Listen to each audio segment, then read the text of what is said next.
Olá, queridos alunos, sejam mais uma vez muito bem-vindos ao nosso canal de resumos de Pato, Isto e Embry. Hoje a gente vai para a nossa quarta aula, nosso quarto resumo do módulo de Embriologia Humana, que é o início do desenvolvimento humano. A nossa aula hoje vai falar sobre fertilização, e apesar de toda a polêmica que existe ao redor desse tema, de quando começa a vida de fato, será que começa na fertilização? Ou será que é uma possibilidade de vida apenas? Será que começa na implantação, quando começam as relações materno-fetais? Será que começa quando há o desenvolvimento, o amadurecimento do sistema nervoso?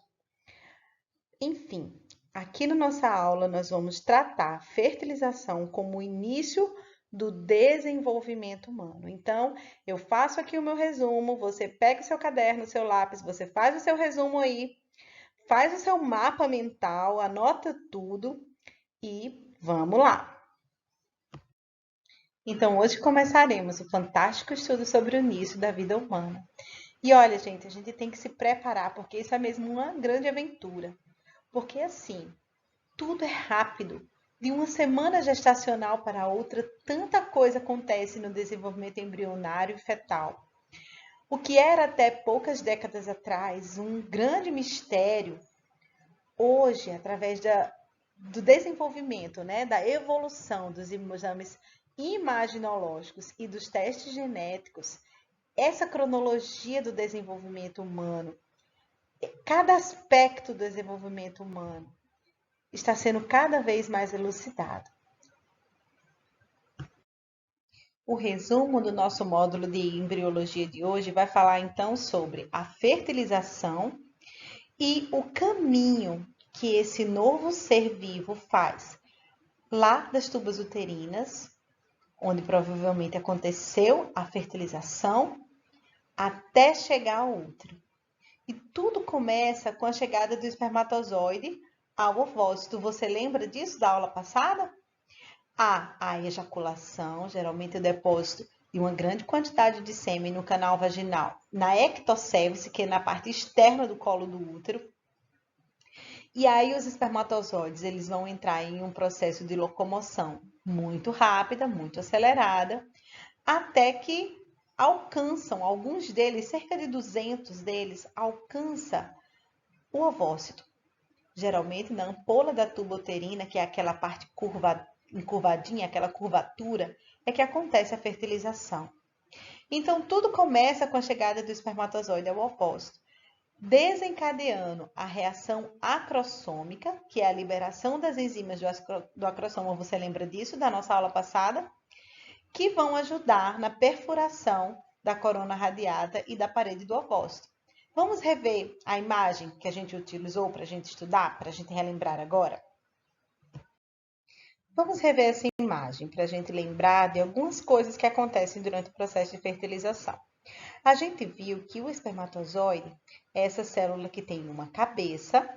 Nessa cabeça ela tem um núcleo com seu material genético, 23 cromossomos. Lembra que o espermatozoide, o gameta sexual masculino, é uma célula haploide. E também tem o acrossoma, que é uma organela, uma bolsa enzimática. Essas enzimas serão utilizadas para perfurar a corona radiata ou a corona radiata e a zona pelúcida e a parede do ovócito.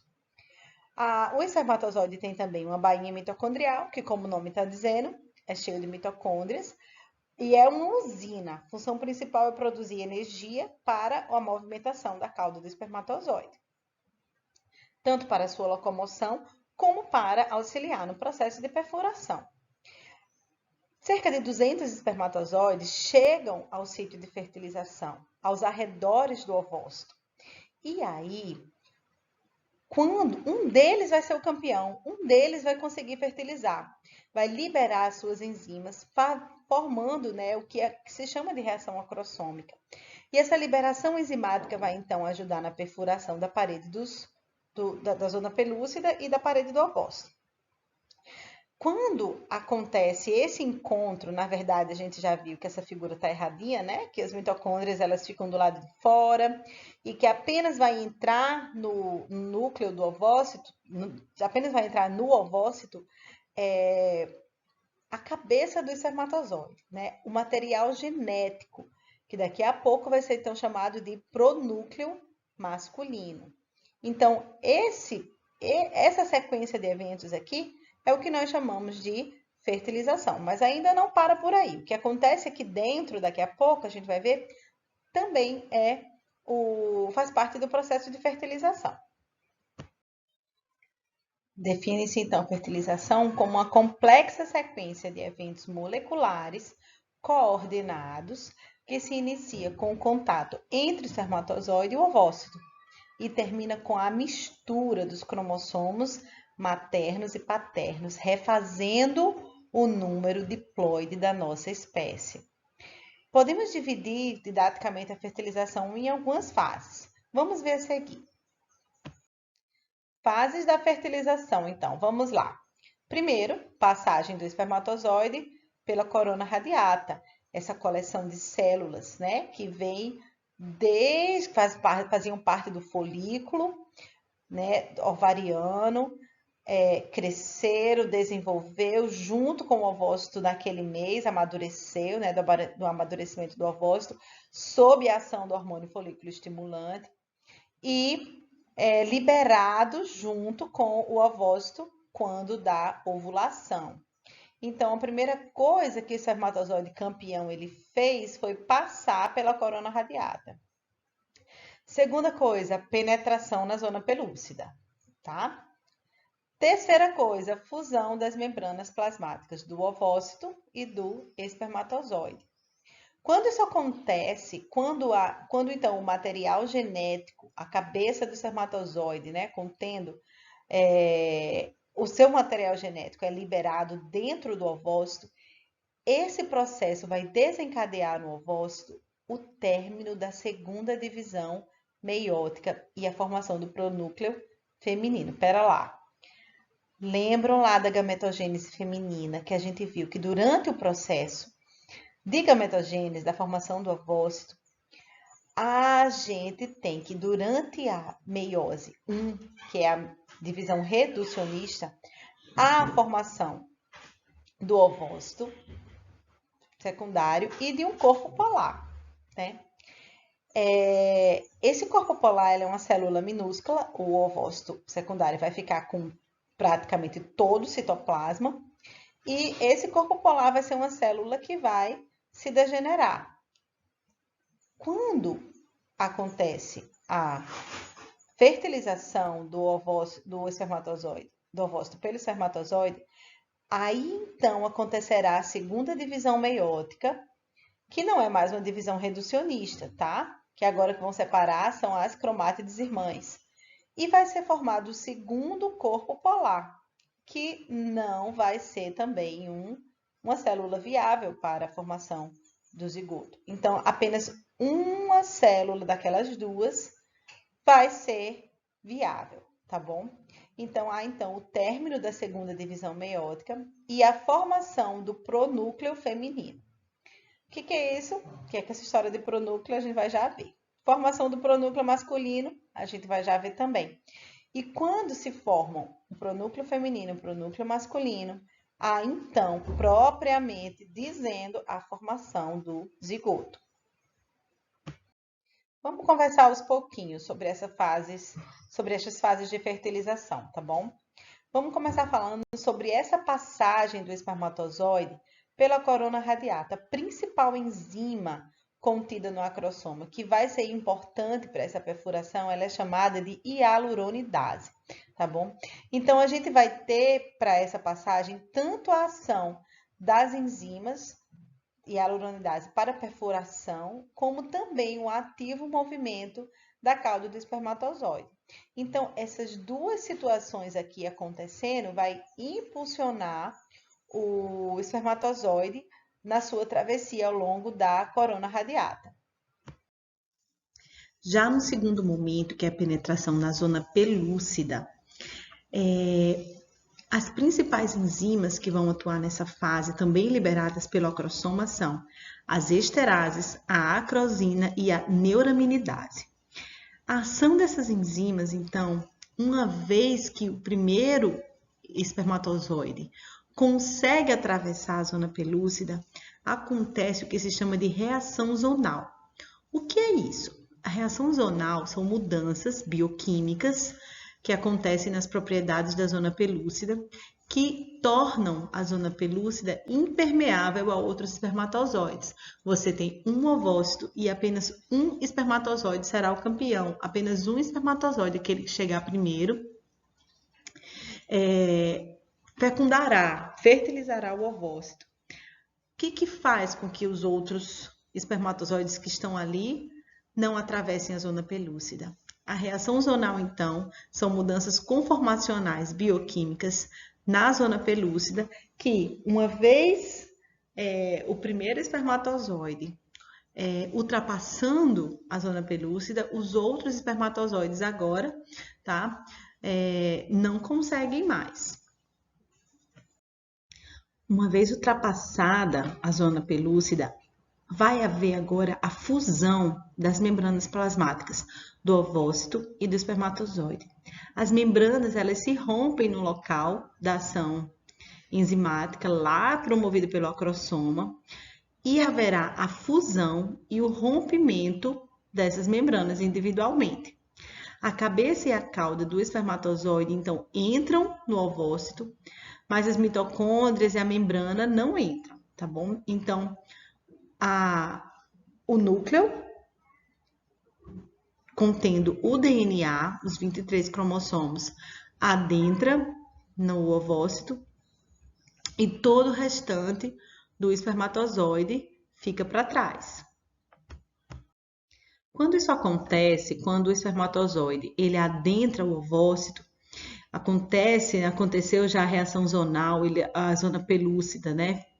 Tornou-se impermeável aos outros espermatozoides. Quando o material genético adentra no ovócito, agora é que haverá a finalização da meiose. A meiose que começou quando a garotinha estava lá na barriga da mãe dela, né?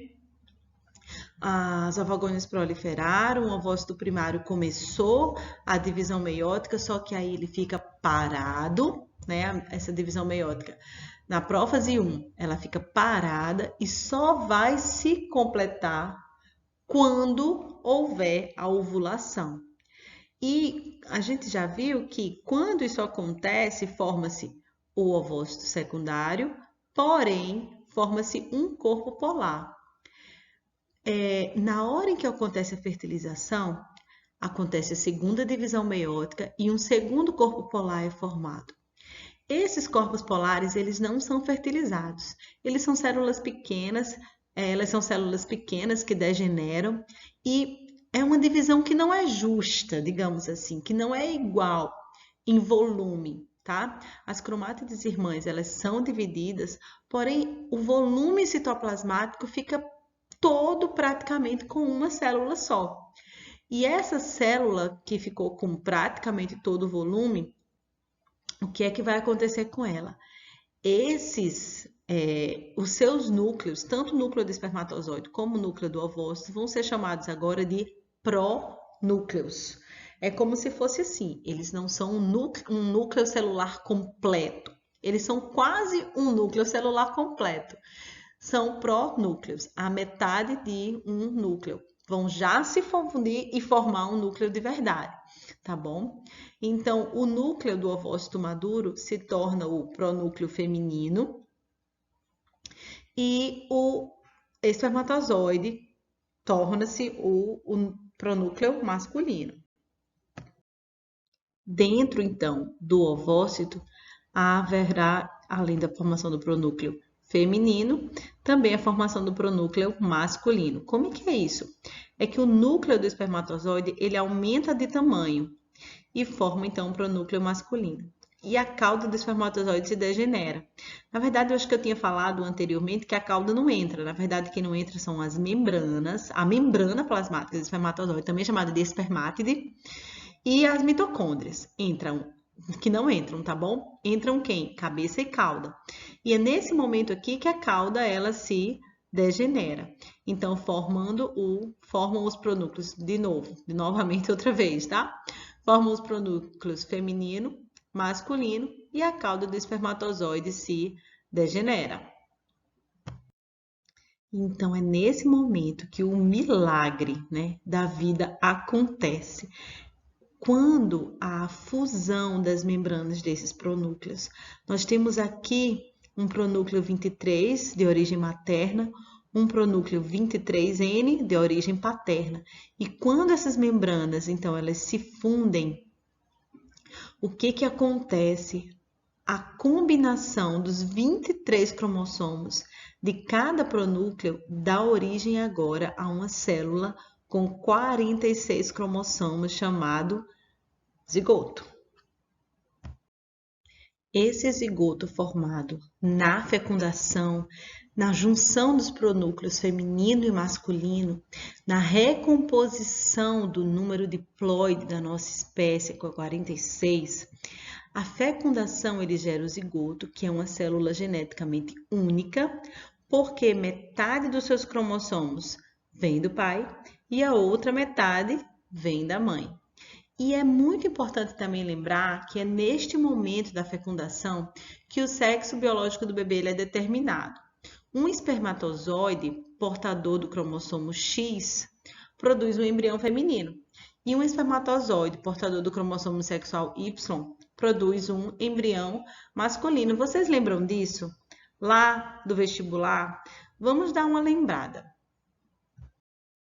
A gente vai dar uma assistidinha no vídeo do professor Samuel para a gente lembrar como se forma na hora que acontece a fertilização. Fala pessoal, tudo certinho? Bem-vindos a mais uma videoaula e nessa videoaula vou explicar para vocês, na verdade vou responder para vocês aquela velha pergunta que é: quem é que determina o sexo do bebê? É o pai ou é a mãe? Inclusive, em algumas culturas, os homens apontam para as mulheres e falam: você não me deu o filho homem. Uma grande baboseira, e vou explicar para vocês. Mas antes, vamos nos lembrar de alguns conceitos importantíssimos dentro da genética. Lembre-se, o homem, nas suas células, possui os cromossomos sexuais X e Y. Veja, as mulheres nas suas células possuem os cromossomos sexuais X e X. Então agora vamos lá. Quando o homem vai produzir os seus gametas, os seus espermatozoides, eles vão carregar ou o X ou o Y. Já as mulheres, quando produzem os seus gametas, ou seja, os seus óvulos, vão carregar o X ou o X. Não vai ter um óvulo carregando um Y na mulher, porque ela não tem o cromossomo Y. Agora veja, durante a fecundação entre o espermatozoide e o óvulo, veja, se aqui é o homem, o espermatozoide carregar o X, está aqui. Se o espermatozoide carregar o Y, é aqui. No caso da mulher, vai carregar ou o X ou o X.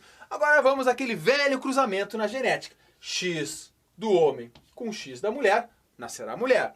X do homem com X da mulher, nascerá a mulher. X da mulher com Y do homem, nascerá homem. X da mulher com Y do homem, nascerá homem. Proporção 50% mulher, 50% de probabilidade de nascer homem. Agora perceba que importante aqui.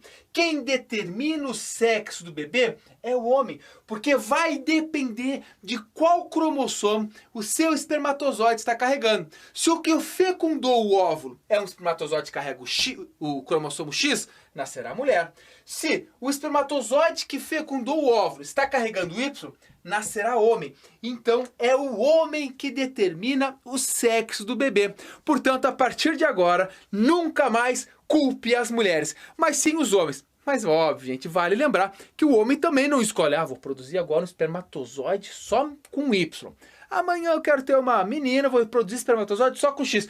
Isso não existe. A probabilidade é basicamente 50%. Tanto é que nós observamos na população mais ou menos metade são mulheres e metade são homens. É óbvio que, como se trata de probabilidade, isso muda dependendo da região, do local, até do país. Ok? Então fica aqui para todos meu grande abraço e nos vemos no próximo vídeo.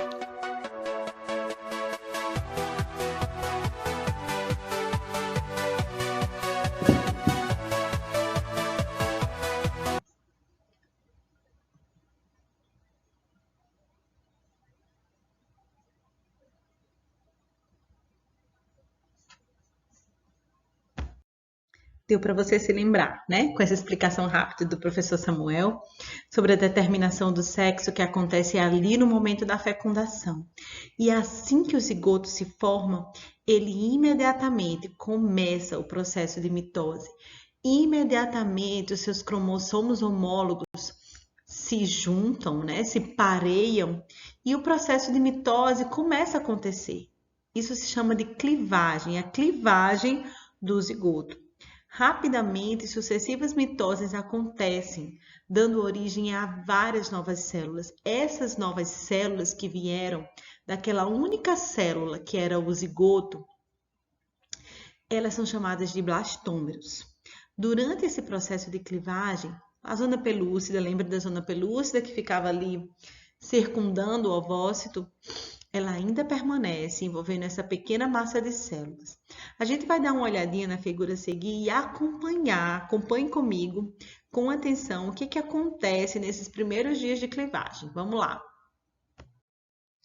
A divisão do zigoto, ela se inicia cerca de 30 horas após a fertilização. Os blastômeros, as células recebem então o nome de blastômeros e elas continuam a proliferar. Após o estágio de 9 células, os blastômeros eles mudam de forma e eles se agrupam firmemente uns aos outros. Note que a zona pelúcida ainda está aqui. Então, essa presença mais rígida da zona pelúcida faz com que essas células elas estejam firmemente aderidas umas às outras através do processo de compactação. Os blastômeros continuam se dividindo e quando atingem uma quantidade entre 12 e 32 células, 12 a 32 blastômeros, o concepto é chamado agora de mórula, porque ele parece uma pequena amora, aquela frutinha, né, vermelhinha, parecendo cheia de elevações, parecendo bolinhas.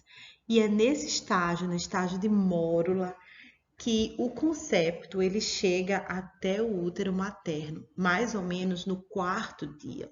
Vamos dizer então que a fertilização ela se deu lá na ampola da tuba uterina. Então, o zigoto vai começar o processo de clivagem, os blastômeros vão continuar clivando, se dividindo, fazendo mitose, e enquanto esse concepto ele vai caminhando na tuba uterina, através do movimento ciliar e através também dos movimentos peristálticos da tuba uterina. E ainda mais ou menos no 4º dia, forma-se no interior dessa mórula uma cavidade.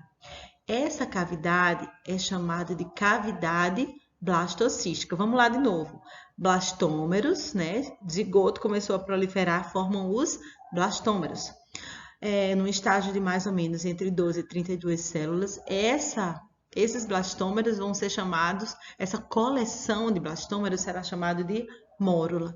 E ainda por volta do 4º dia, aparece no interior da mórula uma cavidade que será chamada de cavidade blastocística. E quando aparece essa cavidade, o aparecimento dessa cavidade já determina a separação dessas células, desses blastômeros, em 2 grupos distintos. Primeiro, a gente tem uma massa, que é chamada de embrioblasto, e nós temos as células que estão revestindo a cavidade blastocística, que é o trofoblasto. O menininho todo nesse momento ele é chamado de blastocisto. Ai, embaralhou tudo agora, né? Bora lá de novo. Mórula. Depois que a mórula, mais ou menos no quarto dia, a mórula desenvolve-se uma cavidade, né, no interior da mórula, chamada de cavidade blastocisto. Cavidade blastocística. E essa cavidade blastocística diferencia-se nesse momento dois grupamentos de células. Umas células mais juntinhas, que é o embrioblasto, e é aqui que o embrião vai se desenvolver. E o trofoblasto, que é a camada de células que está revestindo a cavidade blastocística. O concepto nesse momento aqui, ele vai ser chamado de blastocisto. Vamos olhar mais de perto o embrioblasto e o trofoblasto. Então, o embrioblasto é uma massa celular interna e é essa massa celular interna que dará origem ao embrião, enquanto o trofoblasto é uma camada celular externa. E esse trofoblasto que ele vai dar origem à parte embrionária da placenta. A placenta tem uma parte embrionária e a placenta tem uma parte materna, tá bom? A parte embrionária da placenta vai se formar a partir do trofoblasto.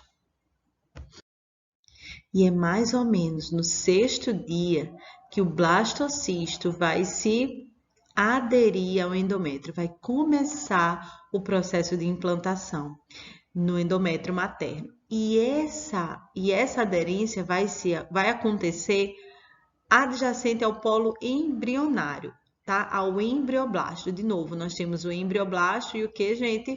Trofoblasto. Essa aderência vai se dar no polo do embrioblasto.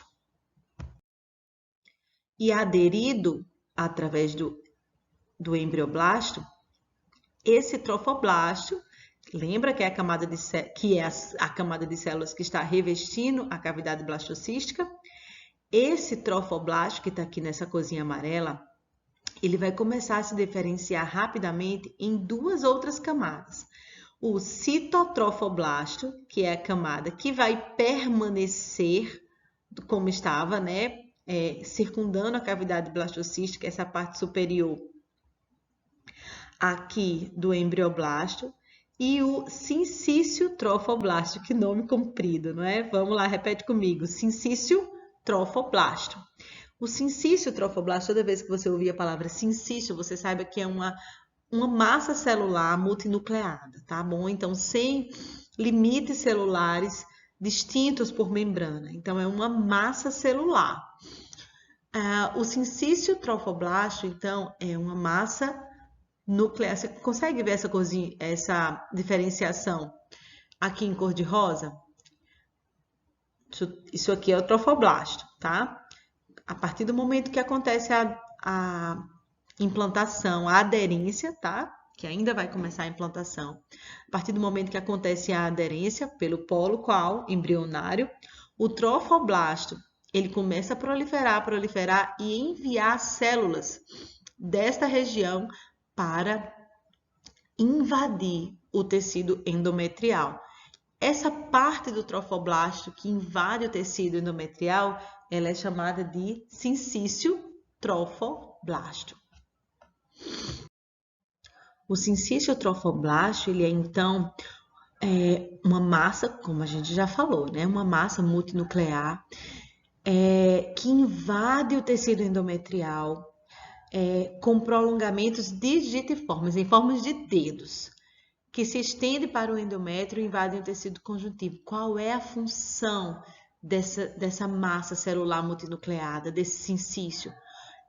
Essa região do trofoblasto produz enzimas que vão erodir os tecidos maternos, os tecidos endometriais, promovendo nutrição e um sítio de implantação para o blastocisto. Então, a gente tem aqui bastante glicogênio, a gente tem aqui bastante sangue, com bastante glicose, com bastante oxigênio, tudo o que esse blastocisto, né, vai precisar, porque aqui a gente tem um alto metabolismo pela grande quantidade de mitoses que está acontecendo. Isso tudo para formar o embrião. Então, o sincício trofoblasto, uma massa multinuclear que se estende pelo endométrio, produz enzimas, erode os tecidos maternos, perdão, com a função de promover um sítio de implantação e bastante nutrição para o embrião. Relembrando, quarto dia, o que a gente tem? A gente tem a mórula chegando à cavidade uterina. Ela veio, né, através do movimento ciliar da tuba uterina, dos movimentos peristálticos da tuba uterina e chega à cavidade uterina. O que acontece se esse blastocisto, né? Se essa mórula, porque nem é blastocisto ainda, enquanto ele está caminhando, né? Na tuba uterina. O que acontece se ele se implanta lá? Se ele não passa, se ele não chega até o útero e decide se implantar na tuba uterina. A gente vai estar diante de uma gravidez ectópica, de uma gravidez fora do lugar correto. Em se tratando da tuba uterina, isso é perigosíssimo, porque a tuba uterina ela não tem a elasticidade que o bebê precisa para que o bebê expanda. Ela não tem essa elasticidade.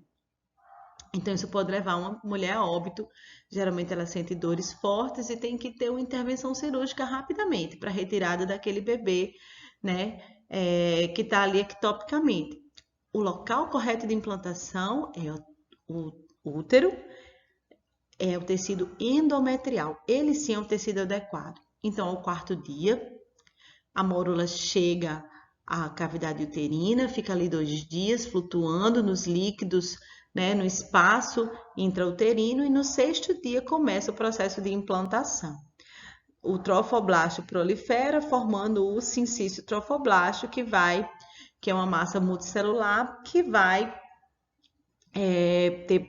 produzir enzimas que vão erodir os tecidos, dando a nutrição e o sítio de implantação que o blastocisto precisa. E ao final da primeira semana, diferencia-se uma camada de células mais achatadas, mais cuboides, na superfície do embrioblasto voltada para a cavidade blastocística. A gente tem o embrioblasto, onde o embriãozinho, o menininho, vai se desenvolver, e a gente tem a cavidade blastocística. O hipoblasto aparece aqui nessa região, né, embaixo do embrioblasto, com a face voltada para a cavidade blastocística. Então, o hipoblasto aparece ao final da primeira semana.